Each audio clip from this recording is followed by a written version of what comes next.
స్వర్గయాత్ర సాగనంది మార్గమే సుప్రభువే నంది పరమైనది ఘనమైనది పరలోక రాజ్యమంది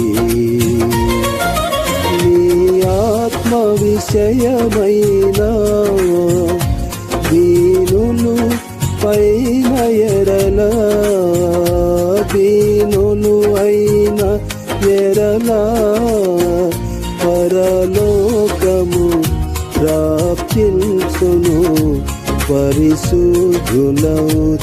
రండి పరలోకము ప్రాప్తించును పరిశుద్ధులౌదు రండి స్వర్గయాత్ర సాగరండి మార్గమే సుప్రభువే నండి పరమైనది ఘనమైనది పరలోక రాజ్యమంది హృదయాలు శుద్ధి అయిన సదయులు ధన్యులండి సదయులు ధన్యులండి వారందరూ పొందేదరు దేవుని దర్శనం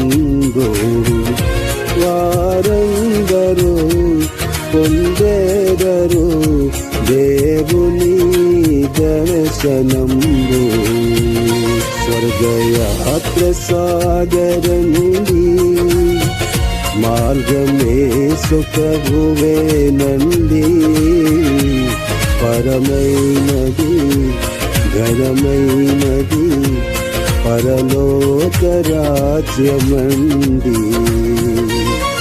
సమాధాన పరచుతుండు సజ్జనులు ఈ జగమున సజ్జనులు ఈ జగమున ధన్యులవుదురు మాన్యులవుదురు దైవపుత్రులవుదురండి ధన్యులవుదురు మాన్యులవుదురు దైవపుత్రులవుదురండి స్వర్గయాత్ర సాగరండి మార్గమే సుప్రభువే నండి పరమైనది ఘనమైనది పరలోక రాజ్యమండి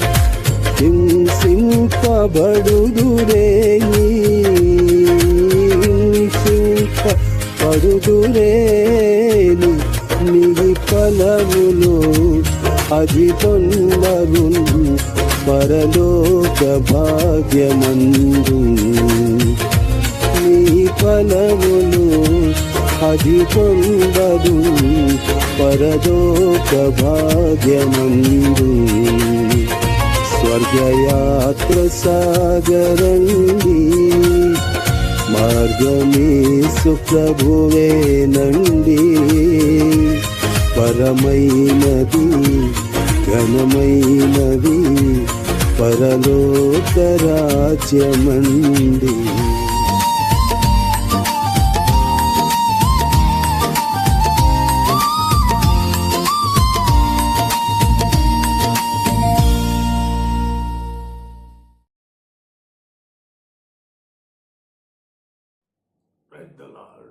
వాక్య సందేశానికి ముందు చిన్న ప్రార్థన చేసుకున్నామండి. సర్వోన్నతుడవు, సర్వాధికారివి, సర్వంతర్యామివి, సర్వకృపాంధ్యకు దేవుడవు, సర్వశక్తివంతుడు, మహాగణుడవు, మహోన్నతుడవు, పరిశుద్ధుడవు, నిత్య నివాసివి, ఆశ్చర్యకరుడవు, ఆలోచనకర్తవు, బలవంతుడకు దేవుడవు, నిత్యుడకు తండ్రివి, సమాధానకర్తకు అధిపతి, మీ పాదములతో ప్రణమెళ్తున్నాం స్వామి. జగత్తు పునాది వేయబడక మునిపే ఉన్నవాడవు, అనువాడవు, లేకుంటే అద్వితీయ సత్య దేవుడు. అందును బట్టి మీకు స్తోత్రాలు. ఇచ్చిన పరిచయను ఆశీర్వాదకరంగా, దేవునికరంగా చేయమని యేసే నామమున ప్రార్థిస్తున్నాం పరమ తండ్రి, ఆమేన్. ఎఫెసీయులకు రాసిన పత్రిక 1వ అధ్యాయం 4, 5, 6 వచనాలు కలిసి ఉన్నాయండి. చదువుతున్నాను.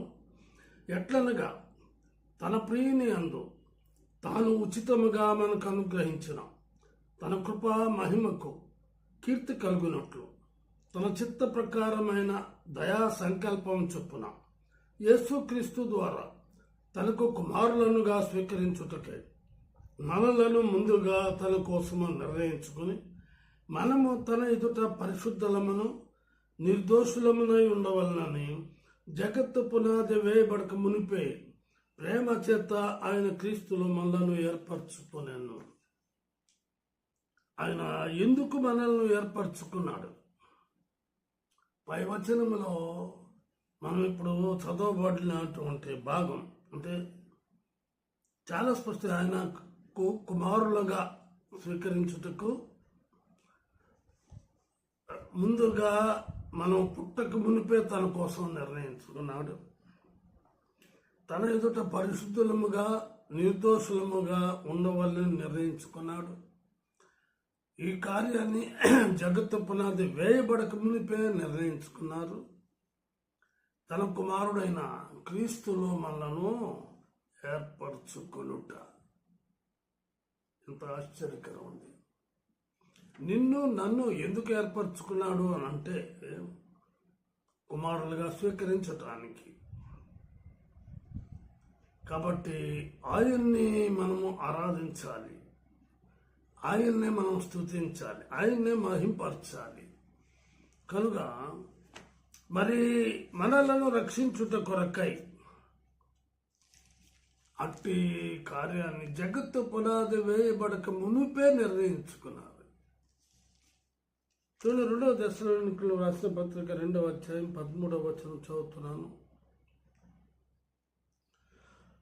ప్రభువు వలన ప్రేమించబడిన సహోదరులారా, ఆత్మ మిమ్మును పరిశుద్ధపరచుట వలనను మీరు సత్యమును నమ్ముట వలనను రక్షణ పొందుటకు దేవుడు ఆది నుండి మిమ్మును ఏర్పరచుకొనెను.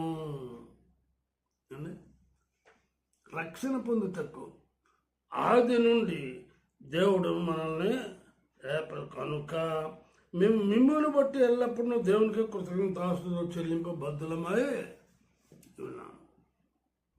దేవుని ఉద్దేశం ఉంది. దేవుడు ఆది కాండంలో మీరు ఫలించి అభివృద్ధి పొంది విస్తరించి భూమిని నిండించి దాన్ని లోపరుచుకునుడి. అది ఆది మానవులు అయినటువంటి ఆదాము అవ్వలను తన స్వహస్తాలతో నిర్మించక మునిపే దీవించాడు, ఆశీర్వదించినాడు. లూకా సువార్త 19వ అధ్యాయం 10వ వచనం, నశించిన దానిని వెతికి రక్షించుటకు మనుష్య కుమారుడు వచ్చెను అని అతనితో చెప్పాను. ఎవరితో చెప్పాడు? ఇన్కమ్ ట్యాక్స్ ఆఫీసర్ చూడటానికి వచ్చాడు. పాపం, ఆయన ఎలా ఉంటాడో ఆయన గురించి అనేకులు మరి వర్ణనాతీతంగా వివరిస్తున్నారే అన్న ఆ ఉద్దేశం. ఒక దినాలు ఆయన చూడాలి, ఆయన ఎలా ఉన్నాడు, ఏంటి, ఆయన చేసే కార్యాలు ఎలా ఉన్నాయి వినాలి, చూడాలి అని ప్రత్యక్షంగా వచ్చిన వ్యక్తికి యేసే అతన్ని పిలిచి అతని ఇంటికే తీసుకెళ్ళి రక్షణను అనుగ్రహించాడు. ఇతరుడు అబ్రహాము కుమారుడే. కొరింథీయులకు రాసిన మొదటి పత్రిక 1వ అధ్యాయం 27, 28, 29 వచనాలతో ఎవరిని దేవుడు ఏర్పరచుకున్నాడు, ఎవరిని, ఎటువంటి వారిని చూడండి. చాలా చక్కగా ఉన్నాయి మాటలు.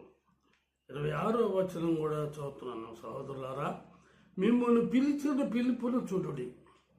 మీలో లోకరీతిని జ్ఞానులైనను గనులైనను గొప్ప వంశం వారైనను అనేకులు పిలువబడలేదు. కానీ ఏ శరీరియు దేవుని ఎదుట అతిశయింపకుండానట్లు జ్ఞానులను సిగ్గుపరచుటకు లోకములో నుండి వెర్రి వారిని దేవుడు ఏర్పరచుకుని ఉన్నాడు. బలవంతులైన వారిని సిగ్గుపరచుటకు లోకములో బలహీనులైన వారిని దేవుడు ఏర్పరచుకున్నాడు. ఎన్నికైన వారిని వ్యర్థం చేయుటకు లోకంలో నీచులైన వారిని, తృణీకరింపబడిన వారిని, ఎన్నిక లేని వారిని దేవుడు ఏర్పరచుకుని ఉన్నాడు. దేవుడు జ్ఞానులను ఏర్పరచుకోలే. దేవుని యొక్క పుట్టుకను గురించి జ్ఞానులకు తెలియజేయలేదు. అయితే గొల్లలకు దేవదూత ద్వారా తెలియపరిచాడు. తూర్పు దేశపు జ్ఞానులు ఆ నక్షత్రం వెలుగుతుండుట చూచి దాన్ని వెంబడించారు. కడకు దేవుడే తెలియచేస్తే వారు అక్కడికొచ్చి ఆ రాజుని అడగరు, అయ్యా యూదుల రాజుగా పుట్టిన వాడు ఎక్కడ ఉన్నాడు అని.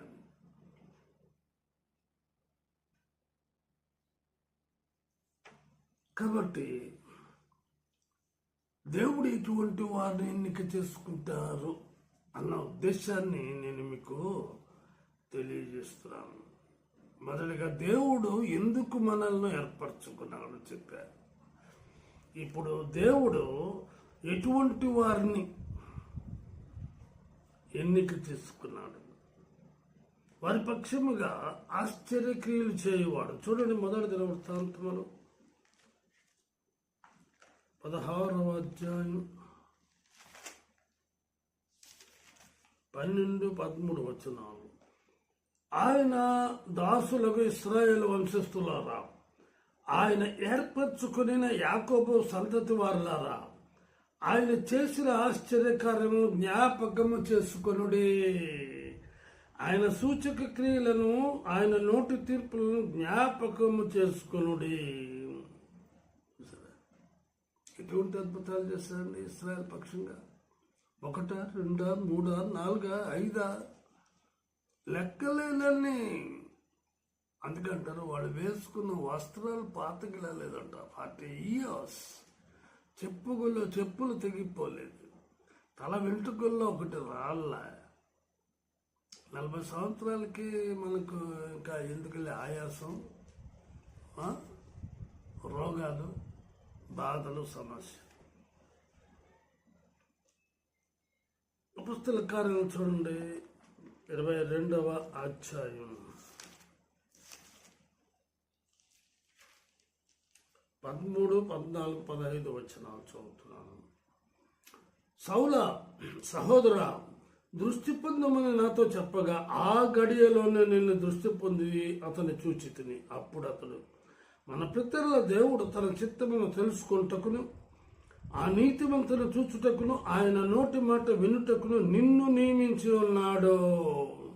నీవు కన్న వాటిని గూర్చియు విన్న వాటిని గూర్చియు సకల మనుషుల ఎదుట ఆయనకు సాక్షివై. ఎటువంటి ఆశ్చర్యకార్యాలండి. సౌలుకి కనబడి అతని జీవితాన్ని మార్చివేసి సాక్షిగా దేవుడు నిలబెట్టి నా విషయాన్ని మనము చూస్తూ ఉన్నాం. మూడవదిగా ఆయన తన నిబంధనను స్థిరపరచుటకు బెల్లాన్ని ఏర్పరచుకున్నాడు. తన నిబంధన 89వ అధ్యాయం కీర్తనల గ్రంథం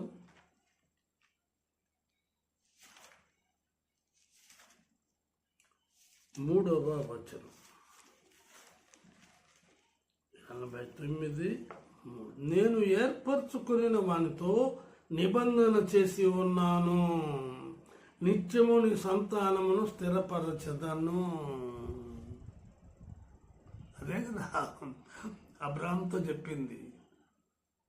చూడండి ఆదికాండం 17వ అధ్యాయం 1-2 వచనాలు. అబ్రాహాము 99 ఏళ్ల వాడైనప్పుడు యెహోవా అతనికి ప్రత్యక్షమై, నేను సర్వశక్తి గల దేవుడను, నా సన్నిధిలో నడుచుచు నిందారహితుడవై ఉండుము, నాకును నీకును మధ్య నా నిబంధనను నియమించి నిన్ను అత్యధికముగా అభివృద్ధి పొందించదనని అతనితో చెప్పాను.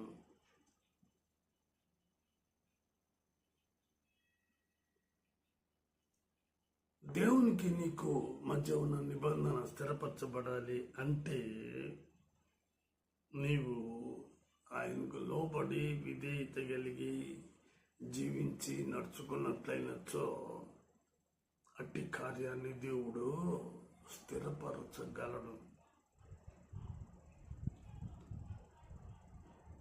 చూడండి యాకోబు పత్రిక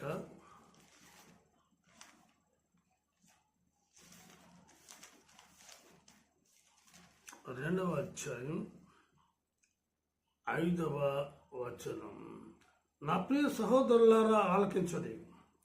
ఈ లోక విషయంలో దరిద్రులైన వారిని విశ్వాసమందు భాగ్యవంతులుగాను, తను ప్రేమించు వారికి తాను వాగ్దానము చేసిన రాజ్యమునకు వారసులుగాను ఉండుటకు దేవుడు ఏర్పరచుకొనలేదా?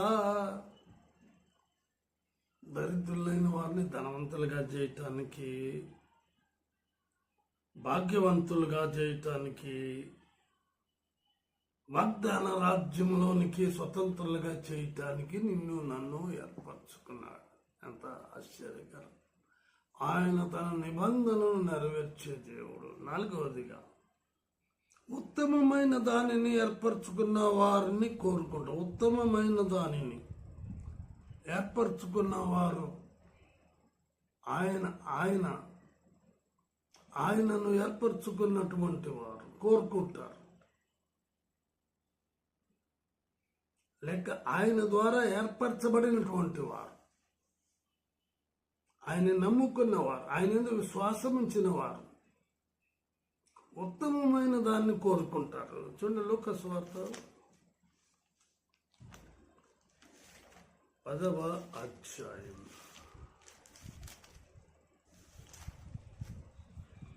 41-42 వచనం. అందుకు ప్రభు, మార్తా మార్తా, నీవు అనేకమైన పనులను గురించి విచారము కలిగి తొందరపడుతున్నావు, కానీ అవసరమైనది ఒక్కటే.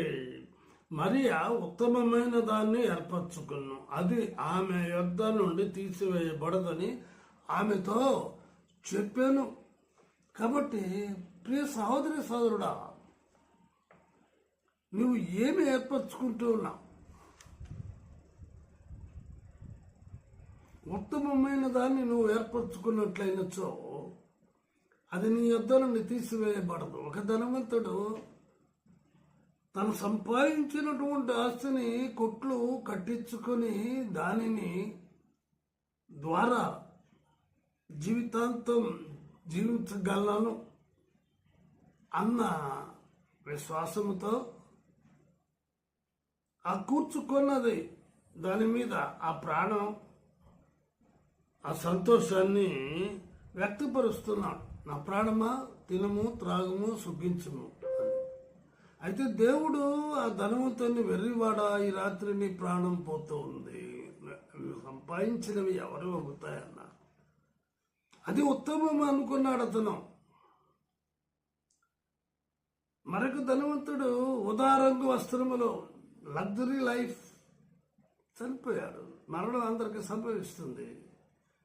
దేవుడు ఉన్నాడు దేవుడు అవసరము అన్న నియమ నిబంధనలు లేకుండా జీవించాడు. ఆ పాతాళంలో బాధపడుతున్నాడు.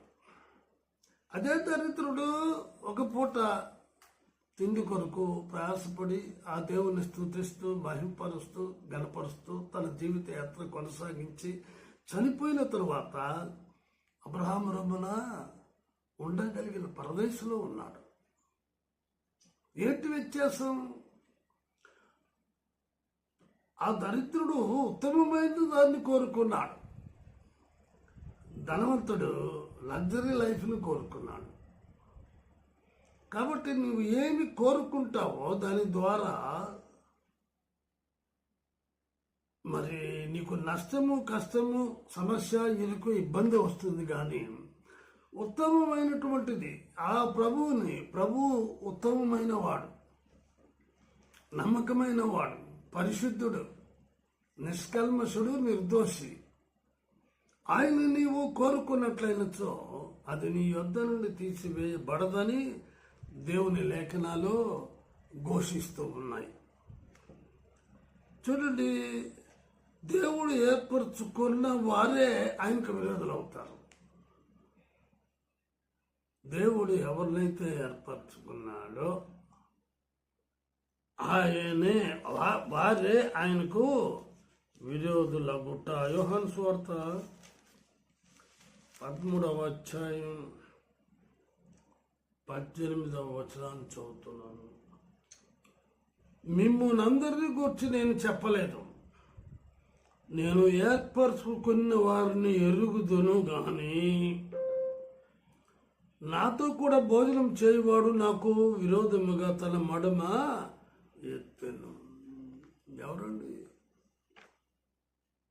నా ప్రియమైన సహోదరి సోదరుడా, ఇస్కరియోతు యూదా విరోధముగా అంటే మిగతా శిష్యులు ప్రవర్తించలేదా అని నేను అంటూలే. వారు కూడాను అనేక విషయాలలో ప్రవర్తించారు. అయితే ఇస్కరియోతు యూదా లాగా ఆయన ఇస్కరియోతు యూదాని ఏర్పరచుకుంటే ఆ దేవుణ్ణే, యేసుక్రీస్తు ప్రభువునే అప్పగించడానికి తీర్మానం చేసుకున్నాడు అంటే అతడు ఎంతటి దౌర్భాగ్యుడు.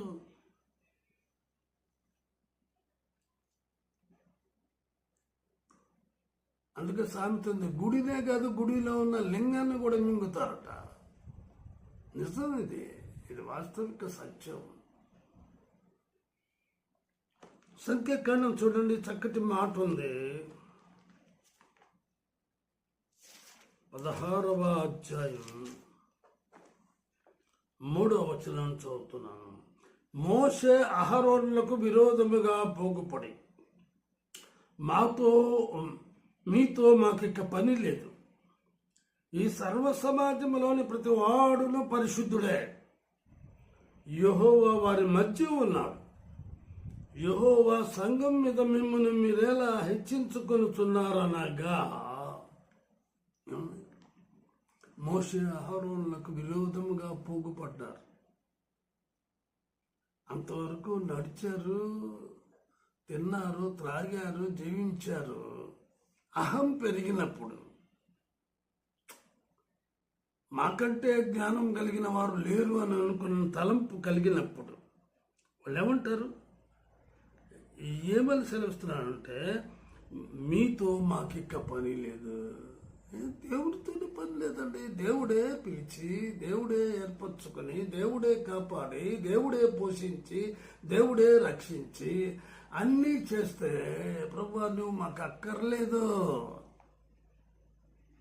మాకన్నీ తెలుసు అన్న విధానములోనికి వెళ్ళిపోతున్నా. జాగ్రత్త సుమా, అంచె దినాల్లో ఉన్నాం, అపాయకరమైన కాలంలో వచ్చేసి ఉన్నాయి. అతి త్వరలో దేవుని రాకడ సంభవిస్తుంది. నమ్ముట నీ వల్లనైతే నమ్మువానికి సమస్తమును సాధ్యమే. ప్రార్థన చేసుకున్నాం. ప్రేమ నమ్మకం గల మా ప్రియ పరలోకపు తండ్రి, జగత్తు పునాది వేయబడక మునిపే ప్రేమ చేత ఆయన క్రీస్తులో మనలను ఏర్పరచుకొనెను అన్న సత్యాన్ని గురించి ఇది నా 5 విషయాలు. ఆయన ఎందుకు మనలను ఏర్పరచుకున్నాడు, ఆయన ఏర్పరచుకున్న వారి పక్షంగా ఆశ్చర్యక్రియలు చేసిన దేవుడు, ఆయన తన నిబంధనను ఏర్పరచుకున్న వారి పక్షంగా స్థిరపరచుటకు ఆయన మరి దిగి వచ్చినాడు. ఆయన ఏర్పరచుకున్న వారు ఉత్తమమైన దాన్ని కోరుకున్నట్లుగా ఆయన చేయగలిగినాడు. అయితే ఆయన ఏర్పరచుకున్న వారే ఆయనకి విరోధులైనారు. నా తండ్రి, అందరూ కాదు అన్నట్లుగా లేఖనాలు తెలియపరచబడినాయి. అందును బట్టి స్తోత్రాలు. కనుక ఈ మాటల ద్వారా మమ్మలను మేము ప్రభా మరి హెచ్చరించుకొని ప్రభా సరిదిద్దుకొని, నీవు జగత్తు పునాది వేయబడక మునిపే ప్రేమ చేత క్రీస్తులో మమ్మల్ని ఏర్పరచుకున్నారు అని ప్రభా నిశ్చయించుకుని, అలాగూ కడవరి దినాలలో ప్రభా విశ్వాసాన్ని కాపాడుకోవటకు కృపను అనుగ్రహించమని యేసు శ్రేష్టమైన నామములో ప్రార్థిస్తున్నాం పరమ తండ్రి. ఆమేన్. తిరిగి వచ్చేవారు కలుసుకున్నామండి. అంతవరకు సెలవు. దేవుడు మిమ్మల్ని దీవించునుగాక.